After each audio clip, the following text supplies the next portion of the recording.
I'll tell you what, guys, I actually enjoyed taking a break from football today and doing my NBA handicapping and college hoops handicapping. And I've got a free play in the NBA on the San Antonio-Orlando contest coming up for you in just a moment. Because after the orgy of football games we've had over the past 5-6 days, I don't want to watch any football. I don't want to hear anything about football. I don't want the word football mentioned to me until Thursday morning again. I mean, you would think that after all this week's action, that would have been over for me after last night's game? Oh, no. Because the minute the Packers game was over last night, I had to immediately start handicapping all of next weekend's game, because at 8 o'clock this morning, I was there in the studio here in my house shooting this week's Countdown the Kickoff show for Steve Budin. The minute that was done, as you can see here on the website, then I was filming this week's Rearview Mirror NFL show for you as well. So, turning my attention to the NBA, I was grateful for it. Again, I don't want to hear anything about football. As far as last night's game with the Packers and the Eagles, I'll tell you what, guys, just an FYI, the Packers are not back. That was a game last night that the Packers did not so much win as much as the Eagles lost. Philadelphia played awful. The injuries took their toll. Listen, if I had known that the Eagles were going to be even more shorthanded along the offensive line because their starting guard, Brandon Brooks, was ruled out for the game earlier in the day, I had put up that play like 15 hours before kickoff. It probably would have at least resulted in me downgrading the play. I still would have taken Philadelphia. I'm not saying I would have switched sides, but I would have probably made it a 5-dime play instead. I'm not going to be one of these guys that sits here and says, oh, I would have taken the other side because they were going to be missing their starting right guard. Seriously? Come on. But it resulted in even further shuffling. But then when you saw what happened, because, I had predicated my play entirely based on the fact that I thought Philadelphia was going to be able to come out and establish the run, just like they did against Atlanta a couple of weeks earlier. And by running the ball effectively, they kept Matt Ryan off the field.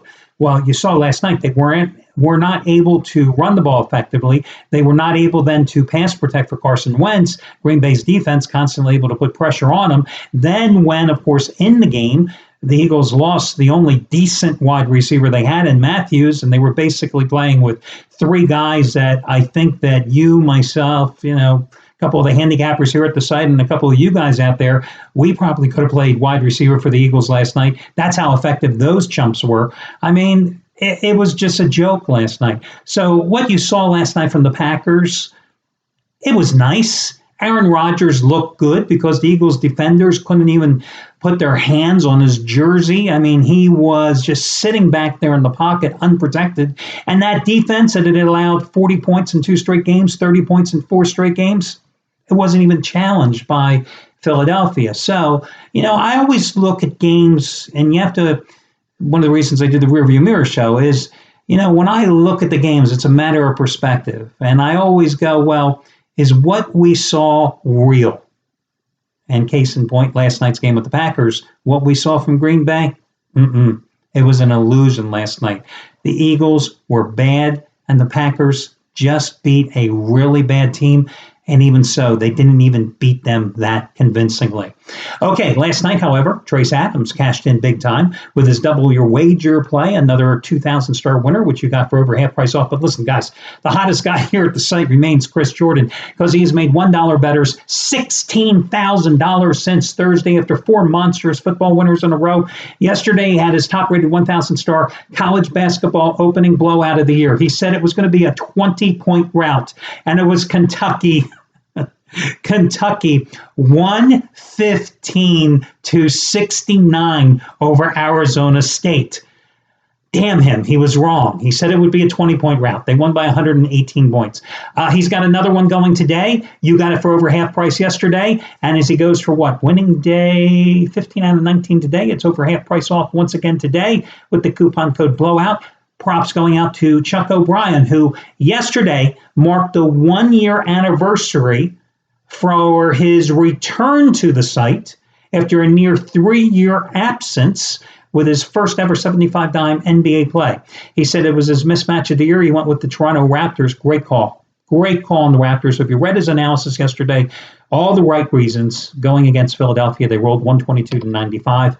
And he's got part 2 going tonight, and you got it also for over half price off All those coupon codes, etc., are over on the home page. Let's get to the complimentary play tonight. I'm going to go with the San Antonio Spurs, who are back home after a 3-0 road trip. They've won 9 straight games. The offense is cranking with Leonard and Aldridge both pacing the attack. They've scored at least 106 points in 6 of those 9 wins. Magic, meanwhile, they're coming off a 104-96 loss to Milwaukee on Sunday, a game in which Frank Vogel really tinkered with his starting lineup. 3 new starters in there. That 96 points that Orlando scored, that has been their high watermark in terms of offensive output, their highest points scored in their last 7 games. That's how much they have struggled. They've lost 4 straight to the dreck of the league, twice to the Bucks, to the Suns, to the Wizards. Meanwhile, the Spurs have won 10 straight in the series. They're 40-15 all time against the Magic. They're coming off a 112-100 win against Washington on Saturday. They are well rested. I'm going to go ahead and have to lay the 13 points with San Antonio at home in this contest. So San Antonio is going to be your free selection for tonight. Don't really love the play, to be honest with you, but on a weak card, that's the best I could do. That'll do it, guys. I wish you well, and I'll talk to you again tomorrow when we do this one more time.